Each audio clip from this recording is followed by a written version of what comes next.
Hey everybody, it's John James Hale here again, and today I have the Masters of the Universe Classics VULTAK creature. He was a member of the Horde.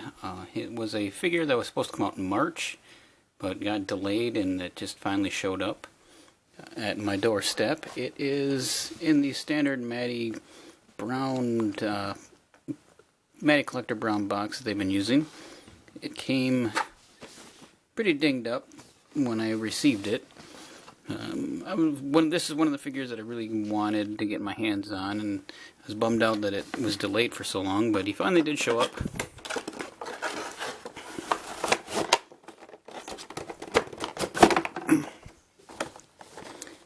And here he is.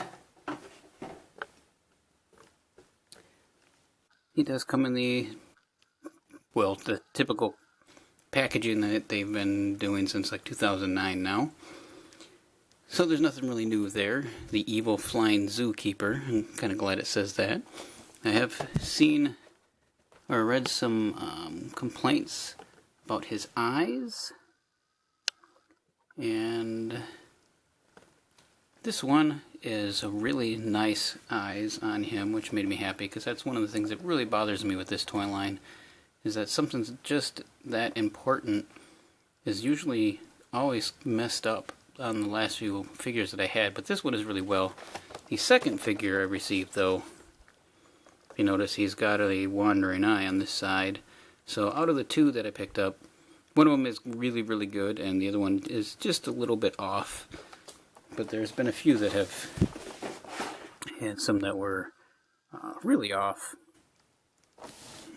And on the back of, that's right, this is the collector's choice. And on the back of the box shows a few of the other figures you can pick up. I do not have any Horde Troopers, which it was good to hear that they're going to put out some individual carded Horde Troopers sometime this year, which hopefully will drive the price down of them a little bit, because they are at an insane level, in my opinion, for just some troopers. But everybody wants them, so I guess scalpers will do whatever they can to try to make some money. But he has no bio, which is a bummer. So if you don't know anything about this figure, he is from the She-Ra Princess of Power cartoon. He was the, as it said, the evil flying zookeeper. He would travel around and steal whatever creatures he could get his hands on and bring them back to Horde Zoo. He could also use his shadow as almost a vampire, and that was all his job was, but still, he was pretty cool looking, and his color scheme is really nice. So give me a second here, and I'll get him out of the package. Yeah, don't forget, after the credits roll, there will be some photos of him if you want to check them out. Alright, thank you. Well, here he is outside of his packaging, and on first look, he's pretty awesome. One thing that I want to talk about real quick is, if any of you have ever opened these up, you know they usually come with these plastic clear ties that keep them wrapped into the plastic packaging really tight, and they're hard to get out.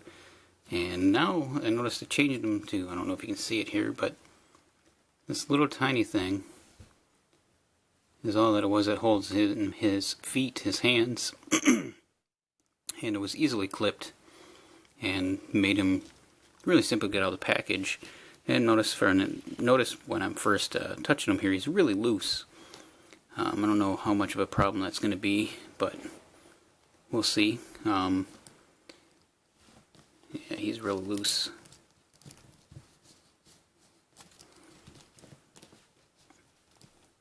But overall, his color schemes, as I said earlier, is pretty cool. He's got a blue, black, and gray with purple wings. I'm going to take a quick look at his face, because the sculpting on his face is great. I feel bad for anybody who ended up just having one with a bad eye. He has this kind of Nosferatu look to him. He is very evil looking.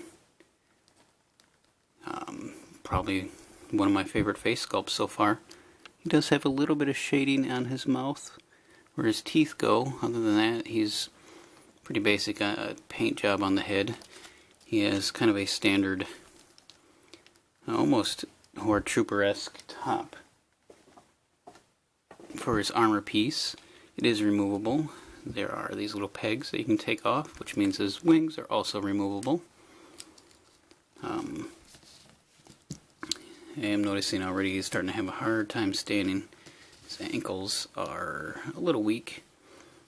Might be able to fix that with a little bit of floor polish. His back's a little loose too.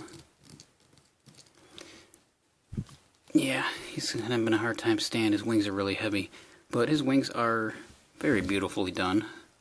They're nothing new. They've been used before in a few other figures, but the color brings out a lot of the detail in them, and they are highly detailed. There's so much line work in them. They're pretty amazing on both sides, front and back, and they are articulated so they can go up, back, and they also can look like they're flapping, so you can set his wings up in different ways if you want. They are extremely heavy, and his ab crunch is really loose, so it's just going to keep pulling him back. So he's going to definitely have a hard time standing. Anyway, let's move on to the rest of his articulation. He does have a shoulder that's ball jointed, can move around. He has the bicep. He's got an elbow, and his wrist rotates. And as I said, he's got an ab crunch, which is quite loose on this one. And he has a waist swivel that is really, really loose. Which I guess is kind of nice, because some of the other ones I have, it's so tight that he can't move. He has ball jointed hips that go back and forward. No upper thigh rotation, which is kind of strange. He does have a knee bend. He does have the boot cut rotation, maybe. Yep, there it is. Hey, that's the tightest joint on him. And he has some really amazing feet. They are very nicely sculpted, very bird-like. They are just this matte black color. No extra shading on them. And they do have the ankle articulation, and they look like they use the pegs that are being used with the He-Man, the new Filmation He-Man figure.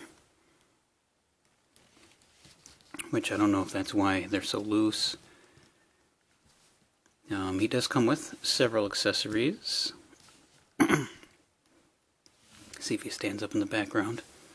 Hey. As with all the Horde members, he does come with a bow. His is this kind of avian looking bow that he can hold in his hand. Maybe a little bit of extra weight will help him out. Him and his little chicken feet. Maybe if we spread the wings open a little bit, he'll have a little less problem. And he also comes with this really cool whip with a collar attached to it, which doesn't really look like it opens. It's on there pretty tight, but I'll have to play around with that a little bit and see what I can use it on. So he comes with that to capture his prey.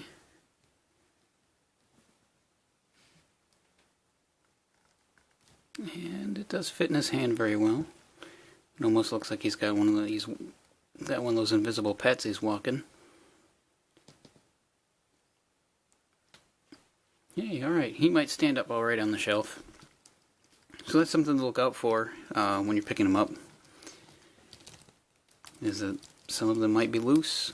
He does have, I don't know if you can see it on here, but he does have some pretty crazy smudging. Oh no, but he's got some kind of weird sticky gunk on his abs that look like it will come off. Yeah, that's coming off at least. Okay, that wasn't too big of an issue. Don't know what caused that. He does have a little bit of a shiny paint job on his belt, which is very nice, and it's the only piece that's a color.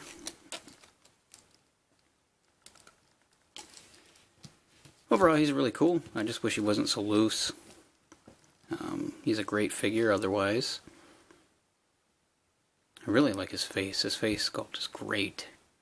I can't say that enough. He does have a little bit of a paint and run on his neck.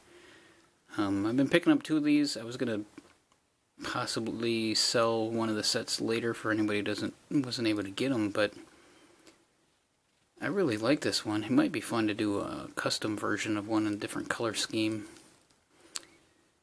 Anyways, as always, thanks for looking at this video. If you enjoyed it, please like and maybe give me a subscription.